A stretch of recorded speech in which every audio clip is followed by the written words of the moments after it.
Welcome on, ladies and gents. Welcome to Tuesday morning. It's the 5th of July now, and I'm just having my morning walk around check job. I always like to go back the next day and just see how things have happened overnight. It did get warmer yesterday afternoon, which is quite nice, and yeah, it's just dried the top of this grass out a little bit. So if I turn that over, you can see it's definitely greener that side than it is.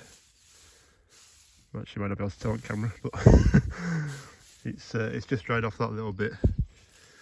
And then if you actually look at, and this is actually a bit of reed grass, but the actual colour of reed grass itself is already like a creamy colour, more brown than it is green, which means that the seed heads were coming to the end of the life.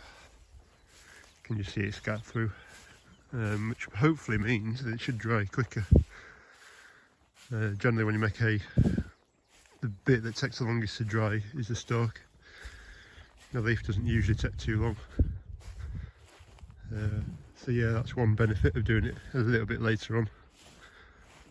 And as I said before, the horses don't need really good hay. You can end up with more problems than anything else. But yeah, you can see pollen still coming off the flowers there. So in between that stage of some of the late flowering stuff was just flowering, and then other stuff is actually setting seed. You're never going to get all of it at the right time, but a good average of, well, basically setting seeding is usually a good sign. So today we're supposed to have broken cloud and a bit of sunshine, so that'll be good. Tomorrow morning, first thing, we're supposed to have a shower of rain, but they keep changing their minds with that, so we'll see what happens. I mowed I think it's 24 acres yesterday. Well, near enough 24. So there's 4 in here, there's 16 there, which I didn't do top end. And there's another 4-acre field. And I've got left a 6, a 1, a 1 and a 6 to mow off. So there's about another 14 acres or so to do.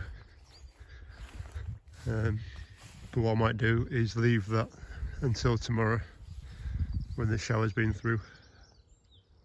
It wouldn't make much of a difference, to be honest, if I dropped it today, but the only risk you get is it starts drying today and then it gets rained on in tomorrow morning. Right, so this is one of our worst fields we've got. As I just mentioned, you can pretty much tell by how much grass is in the swath and pretty much how much grass is left uncovered, and this is very thin. In fact, it's so thin you can actually see patches of grass coming through from underneath it.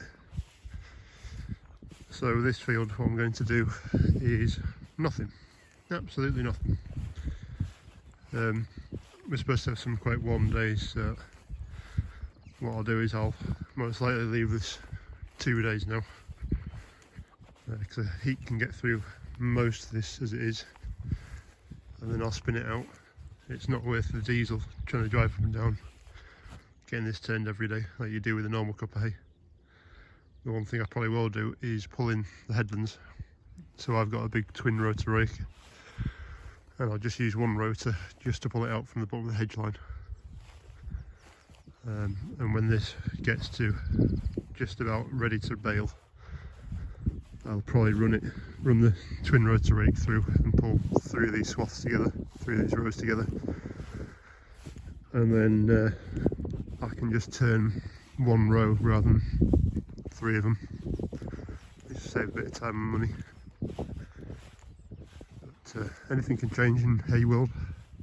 Right, so anybody wondering why I left quite a lot of stubble on this field, this will be the answer. So this is actually still some of the muck from when the boys were in the field, when the horses were in the field. because I've rolled it, chain harrowed it and everything else, it can sit in the bottom of the grass, because we've not had any rain this year, or lack of, since, well, February, March. The muck hasn't disappeared, so leaving it a little bit longer stubble height, it's just ridden over the top of that muck and anything else that's in the field. Right, so I'm back in the hayfield down the end of what we call Hingsfields, and I've decided to ted it out. Yeah, you can set off with what you want to do, and then when hay time comes it just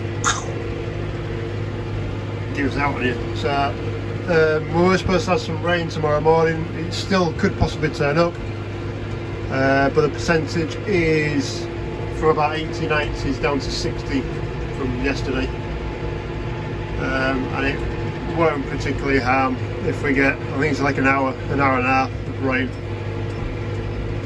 It's not going to be end of the world, and this grass is drying pretty well, so following caution to the wind because this is quite thick, and we'll get this tedded out.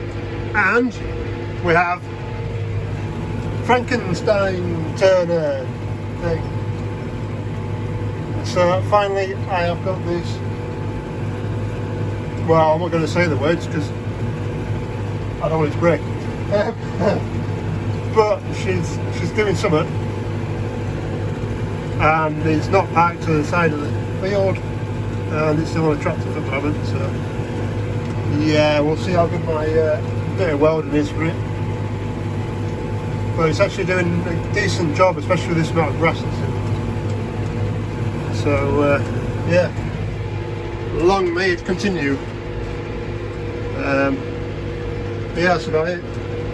I usually pick up at the end of headlands, but this time I'm just going round and round. Just going to turn it off. I'll go back round on headlands and do headlands again when I'm finished. Yeah, steady away hopefully.